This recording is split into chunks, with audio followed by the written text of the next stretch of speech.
तो स्टोरी में सबसे पहले दिखाया जाता है कि पुष्पा जापान पहुंच चुका है और जापानीज भी सीख चुका है और एक शिप में पिछले 40 दिन से रह रहा है। और शुरुआत में ही एक जबरदस्त फाइट दिखाई जाती है और ये पुष्पा का सपना होता है। फिर दिखाया जाता है पुष्पा का बचपन, जहां वो अकेला बैठा होता है और उसके कोई भी बच्चे उससे खेलने में शामिल नहीं करते। बेचारा अकेले बैठा हुआ होता है। फिर अचानक से पुष्पा की आंख खुलती है और पुष्पा अपने सपनों के बारे में अपनी बीवी श्रीवाली को बताता है। फिर दूसरी तरफ इंस्पेक्टर शेखावत पुष्पा के मजदूरों में शामिल होकर उसके अड्डे पर पहुंच जाता है और मजदूर लोगों की बहुत धुलाई करता है और 230 मजदूरों को जेल में डाल देता है। फिर पुष्पा पुलिस स्टेशन में आता है, लेकिन वहां पर इंस्पेक्टर शेखावत मौजूद नहीं था। दूसरे कुछ पुलिस ऑफिसर्स थे। पुष्पा अपने सारे मजदूरों को लेने नहीं आया था, सिर्फ अपना एक मजदूर सीनू, जिसकी आज शादी होने वाली थी, उसे लेने आया था। पुष्पा देखता है कि सीनू पर बहुत सारे जख्म हैं। जख्मी हालत देखकर पुष्पा कहता है, तुमने मेरे मजदूर को नहीं मारा, बल्कि मुझे मारा है।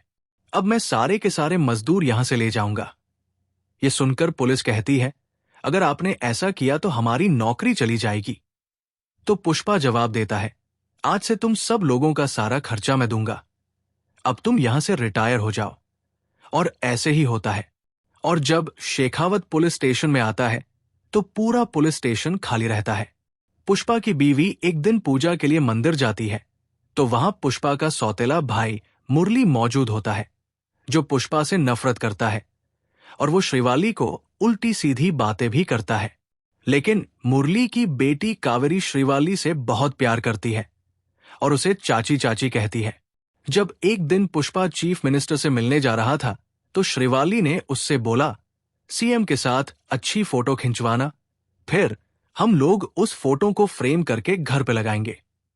जब पुष्पा चीफ मिनिस्टर के घर जाता है तो चीफ मिनिस्टर फोटो लेने से मना कर देता है और पुष्पा को अपने पैर की जूती कहता है और श्रीवाली को भी उल्टा सीधा कहता है। यह सुनकर पुष्पा बहुत गुस्सा होता है और पुष्पा फिर बात करता है सिद्धप्पा से और पूछता है कि अगर चीफ मिनिस्टर बनना हो तो कितने पैसे लगते हैं। तो जवाब आता है 100 करोड़। तो पुष्पा कहता है, मैं 500 करोड़ दूंगा, लेकिन चीफ मिनिस्टर तो सिद्धप्पा को ही बनना चाहिए। और पुष्पा सिद्धप्पा को यह भी बताता है कि कैसे अब पुष्पा इंटरनेशनली अपना बिजनेस एक्सपैंड कर चुका है और कैसे उसकी इनकम डबल होती जा रही है, इसलिए वो 500 करोड़ देने के लिए राजी हुआ है। फिर दिखाया जाता है कि पुष्पा अब फॉरेन पहुंच गया है और एक बहुत ही बड़े बिजनेसमैन से वो मिलता है और एक बहुत बड़ी डील करता है, जिसमें उसे 2000 क्विंटल लाल चंदन की लकड़ियां उस बिजनेसमैन को देनी होंगी और बदले में पुष्पा को 5000 करोड़ रुपए मिलेंगे। और इंडिया जाकर पुष्पा अपने सभी आदमियों से कहता है कि किसी भी तरह से जगह जगह से ढूंढकर अब बहुत सारी लाल चंदन की लकड़ियां लेकर आओ, क्योंकि 2000 क्विंटल लकड़ियां हमें सप्लाई करनी है। फिर ये बात पता चल जाती है मंगल सीनू और उसकी बीवी को, और वो ये बात जाकर भंवर सिंह शेखावत को बता देते हैं। फिर इंस्पेक्टर शेखावत हर जगह नाका बंदी लगा देता है और इसी दौरान एक लाल चंदन से भरा हुआ ट्रक इंस्पेक्टर के हाथ लगता है। इंस्पेक्टर पूरा ट्रक जला देता है और पुष्पा की गैंग के एक खास आदमी को वो मार देता है। इस आदमी के अंतिम संस्कार में पुष्पा के सभी लोग आते हैं, लेकिन पुष्पा वहां मौजूद नहीं होता। अब मंगल सीनू जाकर सिद्धप्पा को कहता है कि पुष्पा और इंस्पेक्टर शेखावत की अगर ऐसे ही दुश्मनी चलती रही तो ऐसे ही बेगुनाह लोग मारे जाएंगे, इसलिए अच्छा यही होगा कि पुष्पा को चीफ मिनिस्टर न बनाया जाए। लेकिन सिद्धप्पा उनकी बात से इनकार करता है और इंस्पेक्टर शेखावत के पास दोस्ती का हाथ बढ़ाता है और उसे 10 करोड़ रुपए ऑफर करता है और कहता है पुष्पा से दोस्ती कर लो, लेकिन इंस्पेक्टर मना कर देता है। फिर सिद्धप्पा कहता है, अगर तुमसे पुष्पा माफी मांगे तो क्या तुम उससे दोस्ती कर लोगे? तो इंस्पेक्टर राजी हो जाता है और कहता है, एक पार्टी का इंतजाम करो जिसमें पुष्पा को मुझसे माफी मांगनी होगी। फिर दूसरी तरफ सिद्धप्पा और श्रीवाली पुष्पा को बहुत रिक्वेस्ट करके माफी मांगने के लिए मना लेते हैं। फिर पार्टी में सब लोग आते हैं, ये देखने के लिए कि पुष्पा माफी मांगेगा या नहीं। पुष्पा शराब के नशे में धुत था और नशे में ही वो इंस्पेक्टर से माफी मांग लेता है और इंस्पेक्टर बहुत ज्यादा खुश हो जाता है। फिर पुष्पा जब पार्टी से बाहर जाता है तो उसे रियलाइज होता है कि उसने माफी मांगकर बहुत बड़ी गलती की। वो वापस अपनी गाड़ी घुमाकर वापस आकर इंस्पेक्टर की गाड़ी को टक्कर दे देता है और इंस्पेक्टर जाकर सीधे स्विमिंग पूल में गिरता है। और पुष्पा इंस्पेक्टर को कहता है कि पुष्पा एक ब्रांड है और मैं तुझे चैलेंज करता हूं कि मैं कुछ भी करके 2000 क्विंटल लकड़ियां फौरन पहुंचा कर रहूंगा और तेरे हाथ एक भी लकड़ी लग गई तो मैं ये बिजनेस छोड़ दूंगा और मजदूरी करूंगा। फिर इंस्पेक्टर भी ये चैलेंज एक्सेप्ट करता है। फिर इंस्पेक्टर हर जगह नाका बंदी कर देता है और एक दिन जब वो देखता है कि पुल के नीचे जो नदी है वो सूख गई है तो इंस्पेक्टर को पुष्पा पर शक होता है कि हो सकता है पुष्पा इसी रास्ते से लाल चंदन की लकड़ियां सप्लाई कर रहा होगा। और वो सही होता है और एक दिन वो पुष्पा के बहुत सारे ट्रक पकड़ लेता है और लाल चंदन की लकड़ियों को अपने कब्जे में कर लेता है और मंगाल सीनू भी ये देखकर बहुत खुश होता है। फिर अगले दिन पुष्पा इंस्पेक्टर से मिलता है और बताता है कि इंस्पेक्टर तो बेवकूफ बन गया। वो लकड़ियां तो लाल चंदन वाली लकड़ियां ही नहीं, वो तो साधारण लकड़ियां हैं और पुष्पा ने इंस्पेक्टर को बेवकूफ बनाया। फिर पुष्पा अपना फेमस डायलॉग कहता है कि पुष्पा नाम सुनकर फ्लावर समझा क्या, पुष्पा फायर नहीं वाइल्ड फायर है।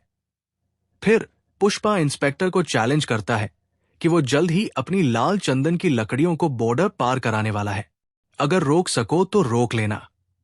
फिर अगले दिन पुष्पा और उसकी फैमिली काली माता के मंदिर जाते हैं और वहां श्रीवाली चक्कर खाकर गिर जाती है। तब पता चलता है कि वो प्रेग्नेंट है। पुष्पा ये सुनकर बहुत ज्यादा खुश होता है और काली माता का रूप धारण करता है और जबरदस्त तांडव करता है। ये सीन काफी दिलचस्प है।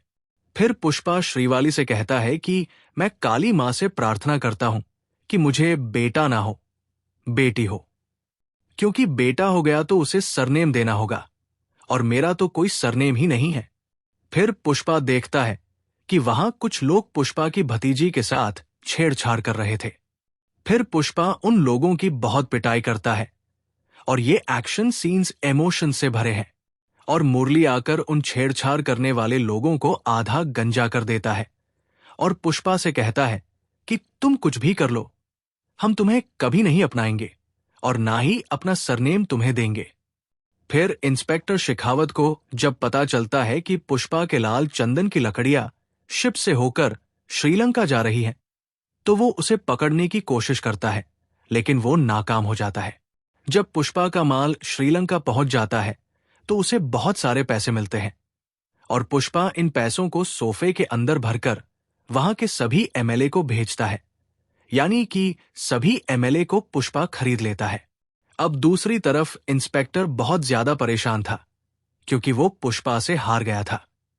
अब सरकार भी पुष्पा की हो जाएगी, ये सोचकर वो गुस्से में नशा करता है और वो नकली लाल चंदन की लकड़ियों को आग लगा देता है और वहीं पर एक ब्लास्ट होता है और वो इंस्पेक्टर शेखावत मर जाता है। फिर कुछ दिन बाद दिखाया जाता है कि सिद्धप्पा अब चीफ मिनिस्टर बन जाता है और वो पुष्पा के घर आता है और श्रीवाली के साथ फोटो भी खिंचवाता है। उसी दिन श्रीवाली का जन्मदिन था और फिर जन्मदिन का बहुत बड़ा सेलिब्रेशन होता है। अब सारे लोग पुष्पा को बहुत मानने लगते हैं क्योंकि पुष्पा ने ही सिद्धप्पा को चीफ मिनिस्टर बनाया था। फिर एक दिन दिखाते हैं कि मुरली की बीवी यानी कि पुष्पा की भाभी पुष्पा से मिलने आती है और बताती है कि उसकी बेटी कावेरी किडनैप हो चुकी है और किडनैपर्स 2 करोड़ रुपए मांग रहे हैं और 2 करोड़ न दिए तो वो कावेरी को जान से मार देंगे। फिर ये सुनकर पुष्पा सबसे पहले न्यूज चैनल वालों को बुलाकर न्यूज में ये कहता है कि जिसने भी मेरी भतीजी को किडनैप किया है वो अगर 1 घंटे में उसे वापस लाकर छोड़ दे तो मैं उसे कुछ नहीं करूंगा और अगर ऐसा नहीं हुआ तो वो किडनैपर को बहुत मारेगा। फिर पुष्पा को पता चलता है कि किडनैपर तो सेंट्रल मिनिस्टर का भतीजा है और वो पुष्पा को कॉल करके अकेले मिलने बुलाता है। पुष्पा हेलीकॉप्टर में वहां जाता है। पहले तो वो लोग पुष्पा पर हावी हो जाते हैं उसे बहुत मारते हैं। लेकिन जब पुष्पा देखता है कि वो लोग उसकी भतीजी के साथ बहुत बदतमीजी कर रहे हैं, तो पुष्पा एक एक को जान से मार देता है और सेंट्रल मिनिस्टर के भाई और भतीजे दोनों को जान से मार देता है।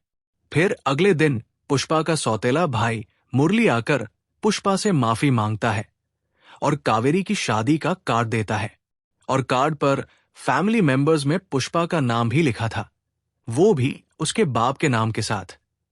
ये देखकर पुष्पा बहुत इमोशनल हो जाता है और पुष्पा भी अपने भाई को माफ कर देता है, और बाद में सारी फैमिली मिलकर खुशी खुशी कावेरी की धूमधाम से शादी करते हैं। और दूसरी तरफ मिनिस्टर, जो अपने भाई की मौत के गम में था, उसे एक पार्सल मिलता है, और जैसे ही पार्सल वो खोलता है तो बॉम्ब ब्लास्ट हो जाता है और वो मर जाता है, और यहीं पर फिल्म खत्म हो जाती है। अगर आपको ये मूवी एक्सप्लेनेशन पसंद आए तो इसे लाइक करें, और ऐसे ही मूवी अपडेट्स और एक्सप्लेनेशंस देखने के लिए हमारे चैनल को सब्सक्राइब करें।